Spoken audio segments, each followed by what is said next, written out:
Welcome back to Sportsbook Review Videos. It is once again time for a couple of team prop picks courtesy of BetOnline Sportsbook for the season. I am 18-9 running through the sports books like a feature running back here in our team props so far through the first quarter of the season. Split a pair though. Start out week number 5 on Thursday night, but I think I'm going to reverse that here on Sunday with a couple of wins.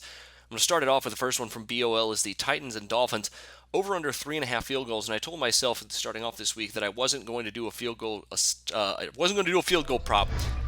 But like a former girlfriend that you can't get over, I am right back to try again. And this attractive gal is looking even more attractive if you look into it, because even though neither one of these two teams' kickers have been very busy, Ryan Succop hasn't done much.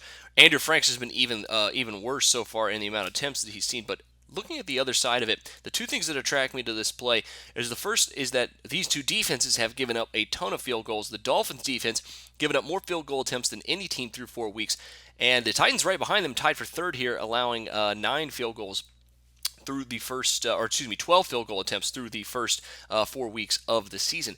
If you look into this, I think both of these kickers are going to be rather busy because these two defenses are good and are good enough to hold one another to a field goal kicking game.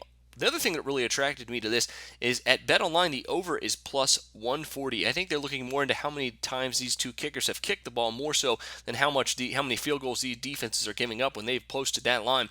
I don't expect that to stay here because I think over at plus 140 is a great play here at 3.5 field goals between these two teams. I'm expecting a field goal contest in this one with the evidence of a very low total of in the low 40s in this one. Next up, the Philadelphia Eagles team total in this one is over under 24.5 points. And I understand the Carson Wentz train has already left the station, but I am requesting a first-class tickets on the next stop because I think, obviously, hindsight is always 20/20. The Rams and the Browns are looking really, really dumb for passing on this guy, and with an extra week of rest to prepare for a very banged-up Lions defense, I think Carson Wentz could have all the time in the world to throw in this one, and I think the Lions offense could be in trouble as well. Injuries to Eric Ebron, potentially Marvin Jones as well.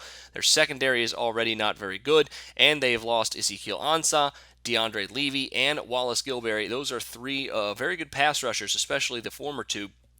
And coming off of a bye week, Philadelphia's going to be sharp in this one. I think 27 to 30 points is not unlikely here. Even on the road to Detroit, he's going to have all the time in the world to throw.